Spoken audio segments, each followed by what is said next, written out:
तो आज की क्लास में मैं आपको बताने वाला हूँ कि कैसे हम अपने वर्ल्ड को यहाँ पर इंपोर्ट कर सकते हैं। यहाँ पर देखो दो तरीके से वर्ल्ड को इंपोर्ट किया जाता है। पहला कि अगर आपके पास माइनक्राफ्ट है, मतलब जावा एडिशन है, तो आप डायरेक्ट उससे ले सकते हो।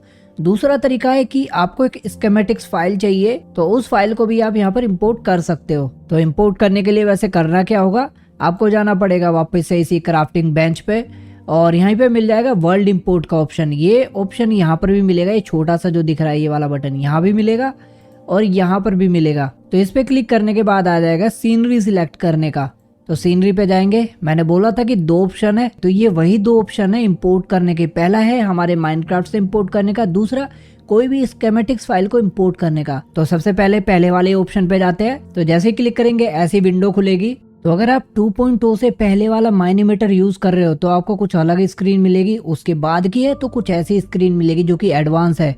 और शायद से इस कोर्स के बीच में ही एप्लीकेशन और ज्यादा अपडेट होती रहे। तो वापस से आ जाते हैं वर्ल्ड इंपोर्ट कैसे करते हैं। तो यहाँ पर कोई ज्यादा बड़ी चीज नहीं है, सिर्फ दो ही चीजें मिलेगी आपको, वर्ल्ड मिलेगा और डायमेंशन। डायमेंशन का आपका तभी खुलेगा जब आप वर्ल्ड सिलेक्ट कर लोगे। तो सबसे पहले आप वर्ल्ड में जाओगे तो यहाँ पर आपके सारे वर्ल्ड आ जाएंगे जो आपने अपने जावा एडिशन में खेले हुए हैं। बस करना क्या है, उस वर्ल्ड पे क्लिक करना है, वो वर्ल्ड अपने आप ही खुल जाएगा। लेकिन अगर आपको चाहिए कि नेदर या एंड सिटी वगैरह में जाना है तो ये डायमेंशन में जाके चेंज कर सकते हो, पर मुझे अभी नहीं दिखेगा क्योंकि मैं अभी तक इस वर्ल्ड में गया ही नहीं हूँ। जितनी चीजें मैं यहाँ पर एक्सप्लोर करूंगा इस वर्ल्ड में उतनी ही चीजें दिखेगी, ज्यादा चीजें नहीं दिखेगी। और याद रखना हमेशा कि जहाँ भी आपका प्लेयर होगा वहीं की सारी चीजें सबसे पहले रेंडर होने वाली है। तो जो भी लोकेशन आपको चाहिए वहां पर आप जाना खुद अपने गेम में, उसके बाद फिर यहाँ से वर्ल्ड को सिलेक्ट करना, तब जाके वो अपने आप ही यहाँ पर पोजीशन पे पहुंचा देगा। नहीं तो ढूंढते ढूंढते पागल हो जाओगे भाई वर्ल्ड में, क्योंकि यहाँ पर टीपी का बटन नहीं होता। तो अब बारी आती है कि इस चीज को हम इंपोर्ट कैसे करें अपने सीन में। वैसे एक चीज देख रहे हो कि मैं इसको कंट्रोल कैसे कर रहा हूँ, वही राइट क्लिक दबा रखी है मैंने और WSD की दबाऊंगा तो वही है, ई से ऊपर और क्यू से नीचे, वही सेम की चला रहा हूँ मैं बिल्कुल। तो मेरे को करना क्या है कि मेरे को ये विलेज चाहिए पूरा का पूरा। तो करूंगा क्या, माउस की लेफ्ट क्लिक मैं ऐसे किसी दूर कोने में चला जाऊंगा, मैं पास भी रह सकता हूँ, दूर जाऊंगा मैं क्योंकि दूर से लेना है। तो माउस की क्लिक ऐसे दबा देनी है, जैसे ही दबाऊंगा तो सिलेक्शन आ जाएगी। तो अभी मैंने माउस की छोड़ी हुई है और माउस अपने आप ही हिल रहा है, जैसे मैं लेफ्ट क्लिक दबाऊंगा ये सिलेक्ट हो जाएगा। सिलेक्ट हो गया, लेकिन ये पूरी तरीके से सिलेक्ट नहीं हुआ है, देख रहे हो हमारा विलेज अभी भी नहीं आया है। तो मैं क्या करूंगा कि जो ऊपर वाला पार्ट है ना, इसको ऐसे सिलेक्ट करूंगा और माउस की लेफ्ट क्लिक से होल्ड करके इसको ऊपर खींच दूंगा ऐसे करके, तो ये ऊपर आ गया। ऐसे ही मुझे चारों तरफ से भी देखना और कहाँ कहाँ से दिक्कत कर रहा है, और यहाँ से ज़्यादा ले रहा है इसको पीछे कर दूंगा। इतना ज़्यादा नहीं लेना वर्ल्ड, नहीं तो लैग भी कर सकता है। ओके, यहाँ से भी बिल्कुल सही आ रहा है, ऊपर से तो है ही बिल्कुल सही, चारों तरफ से बिल्कुल सही आ गया। तो ये हमारा वर्ल्ड आ गया। अगर मैं ऐसे कस्टम सिलेक्शन ना करना चाहूँ तो मैं चाहूँ तो ये 3 बटन है, इनसे भी सिलेक्ट कर सकता हूँ। ये भी एक सिलेक्शन है जो कि होती है स्मॉल, और एक होती है मीडियम, एक होती है लार्ज, पूरी बड़ी लोकेशन। लेकिन मैं तो अपनी कस्टम लोकेशन सिलेक्ट करता हूँ। तो क्या करूँगा, वापस से वही सिलेक्शन, 1 मिनट ऐसे क्लिक और ये सिलेक्ट, और इसको थोड़ा ऊपर उठा दिया, बस हो गया सिलेक्शन। बाकी हमारे पास और भी ऑप्शन है यहाँ पर अपने वर्ल्ड को और ज़्यादा एडिट करने के लिए। जैसे कि हमारा ये वाला वर्ल्ड है, इसमें से मुझे कुछ चीज़ें हटानी है तो वो भी मैं कर सकता हूँ। उसके लिए मुझे सेटिंग में जाना पड़ेगा और इधर उधर के ऑप्शन मत देखना भाई, रिलोड कर देगा पूरे के पूरे वर्ल्ड को इस तरीके से। और ये है हमारी पोजीशन पे ले आएगा, जैसे कि मैं यहाँ पर हूँ और मैं इस पर क्लिक करूंगा तो हमारी पोजीशन पे ले आएगा, हमारे प्लेयर की पोजीशन पे। तो क्या करते हैं, सबसे पहले इस वर्ल्ड में से कुछ चीज़ें फिल्टर करते हैं जो कि मेरे को नहीं चाहिए। उसके लिए मैं जाऊंगा सेटिंग में। सेटिंग में आपको 2 चीज़ें मिलेगी, एक तो फिल्टर का है जो मुझे करना है, एक है अनलोड रीजन फॉर अवे।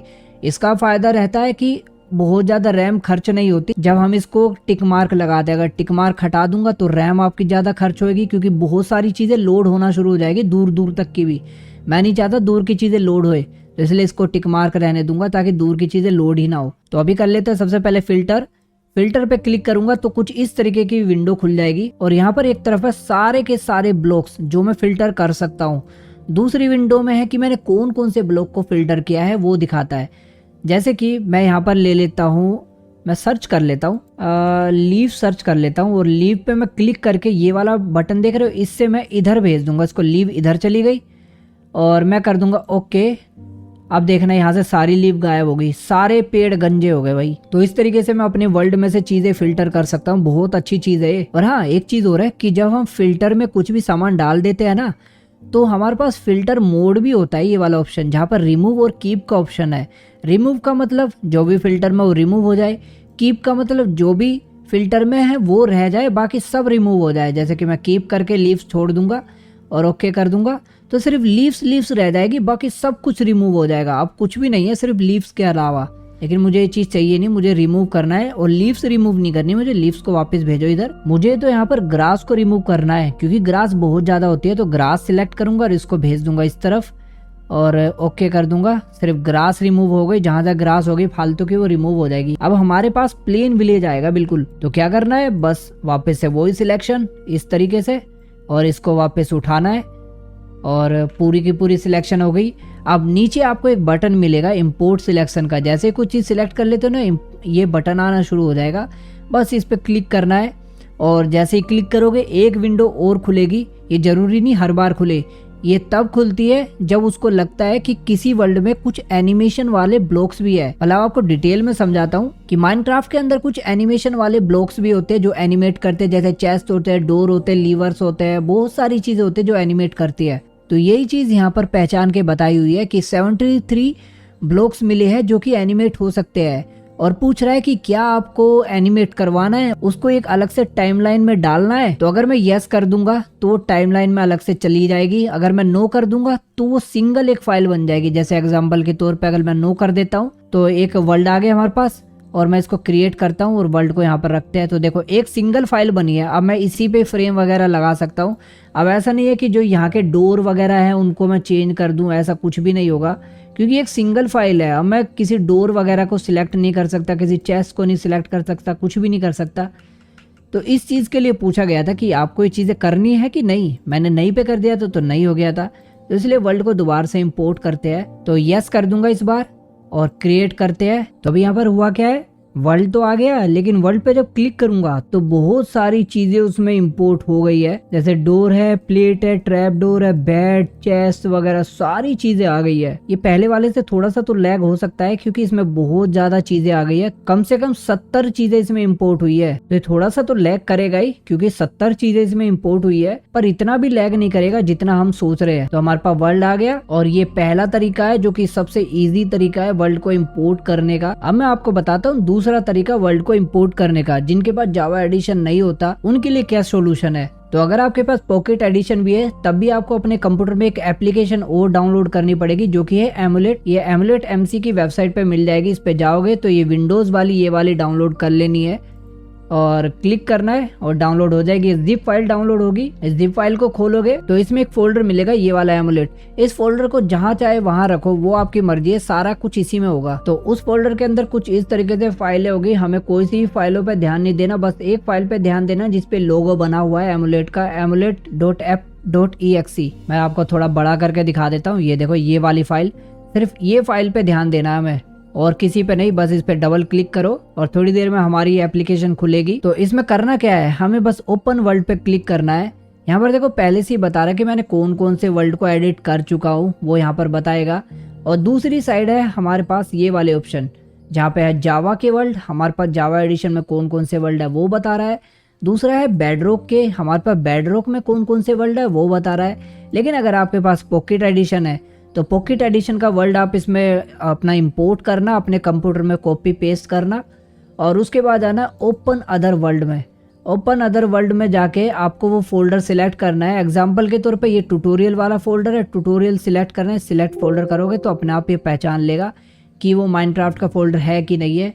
ये बता रहे हैं ट्यूटोरियल माइनक्राफ्ट का फोल्डर है ही नहीं, वो तो होगा ही नहीं भाई क्योंकि खाली फोल्डर है। तो मैं क्या करूँगा, मैं तो अपने जावा में जाऊँगा और ये ब्लेंड सिलेक्ट करूंगा जो मेरा ब्लेंड वाला वर्ल्ड है। उसके बाद जैसे ही खुलेगा कुछ ऐसी विंडो आ जाएगी और साइड में आपको 3 ऑप्शन मिलेंगे, एक अबाउट का, एक 3D एडिटर, तीसरा है कन्वर्ट का। तो हमें जाना है 3D में। ये थोड़ा सा टाइम ले लेता लोड होने में और इसको कंट्रोल मैं सेम वैसे ही कर रहा हूँ, माउस की राइट क्लिक दबाई हुई है। लेकिन यहाँ पर एक चीज और है कि मैं बिना माउस के अपना WASD की को यूज कर सकता हूँ। ऊपर जाने के लिए मेरे को स्पेस दबाना पड़ेगा, यहाँ पर नीचे जाने के लिए मेरे को शिफ्ट दबाना पड़ेगा इस तरीके से। तो ये वाला यहाँ पर ऐसे काम करता है। मैं चाहूँ तो राइट क्लिक भी दबा के काम में ले सकता हूँ। राइट क्लिक दबाए रखूंगा तो मैं ऐसे मूव कर सकता हूँ सिंपल।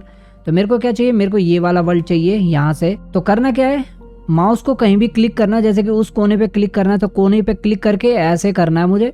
जैसे मैंने उसमें किया था पहले इंपोर्ट वर्ल्ड, सेम बिल्कुल वही प्रोसेस है। बस क्लिक करना है और ऐसे आ जाएगा। और कहीं भी जहाँ तक मेरे को वर्ल्ड को इंपोर्ट करना है वहाँ पर बस ऐसे दोबारा क्लिक कर देना है माउस, और इतना आ गया।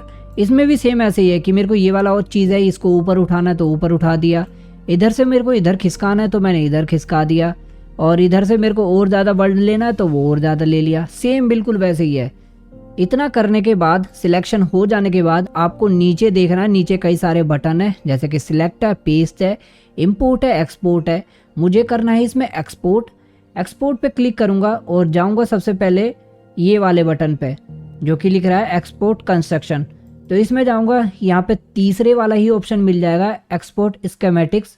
इस पे बस क्लिक कर देना है मुझे। क्लिक करने के बाद ब्राउज में जाऊंगा, मेरे को बताना भी तो है ना कि कहाँ पर सेव करना है।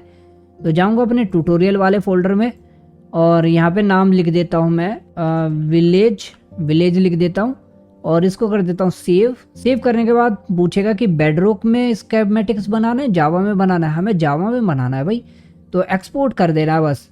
तो काम खत्म, इस एप्लीकेशन का काम खत्म। इसको करो एग्जिट। तो चलो दूसरे तरीके से स्कीमेटिक्स फाइल डालते हैं। तो यहाँ पर क्लिक करूँगा, वर्ल्ड में जाऊँगा और यहाँ से करूँगा ब्राउज। ब्राउज से मैं स्कीमेटिक्स को ब्राउज कर सकता हूँ। तो ट्यूटोरियल्स में जाऊँगा और ये रहा हमारा विलेज, इसको कर देंगे ओपन।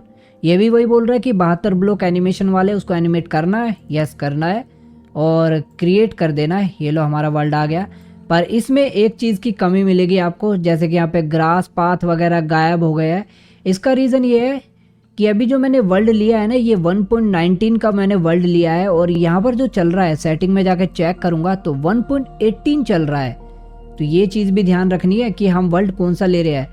अगर 1.18 का स्कीमेटिक है तो यहाँ पर काम कर जाएगा। ये 19 है इसलिए कुछ चीज़ें गायब हो गई है। पर अब एक चीज़ हो रहा है कि अगर हमारे पास टी लॉन्चर वगैरह है तो कैसे मैं वर्ल्ड को इंपोर्ट करूंगा, और स्कीमेटिक्स भी नहीं करना चाहता मैं अपनी एमुलेट वगैरह ये चीज़ें यूज़ नहीं करना चाहता, फिर कैसे करूँगा।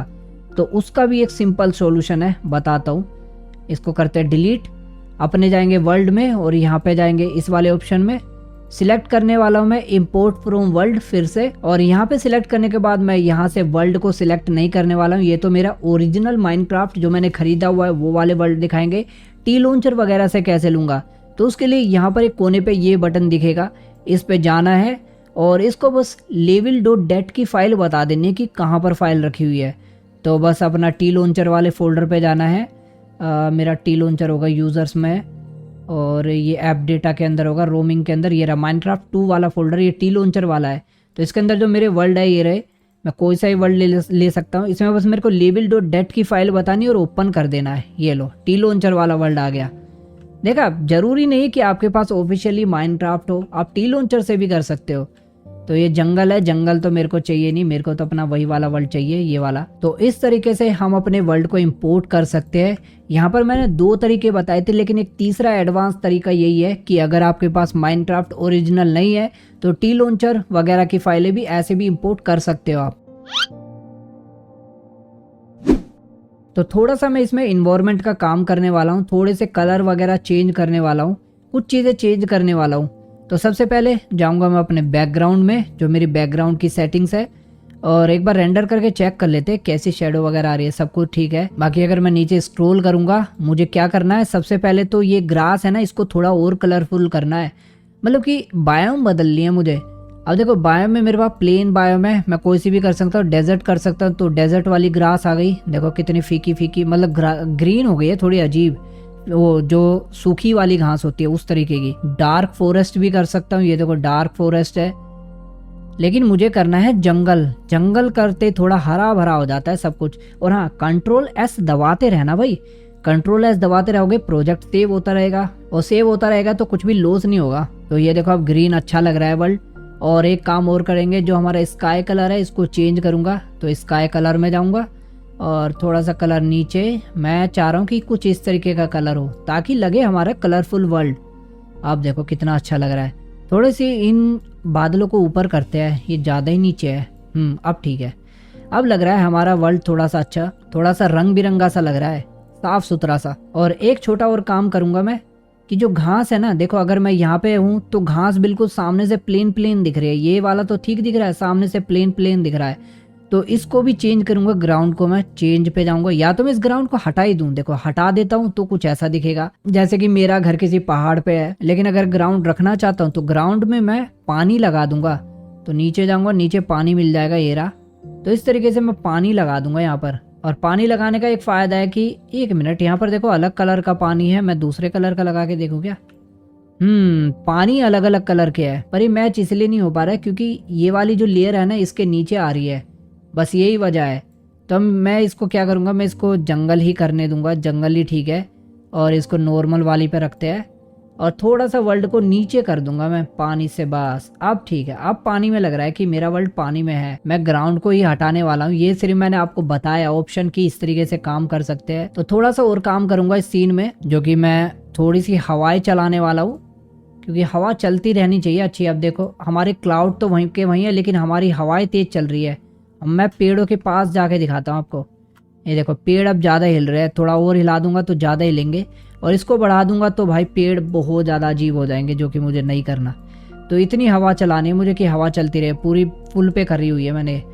लेकिन हमारे क्लाउड भी तो हिलने चाहिए, तो क्लाउड की स्पीड है ये वाली, इसको मैं थोड़ा बढ़ा दूंगा। अब देखो अब लग रहा है थोड़ी सी हवा भी चल रही है और क्लाउड भी चल रहे हैं। लेकिन थोड़े क्लाउड्स को कम करेंगे क्योंकि ऊंचे होते हैं, इसलिए हमें कम ही हिलते हुए दिखते हैं, ज़्यादा दिखते नहीं है।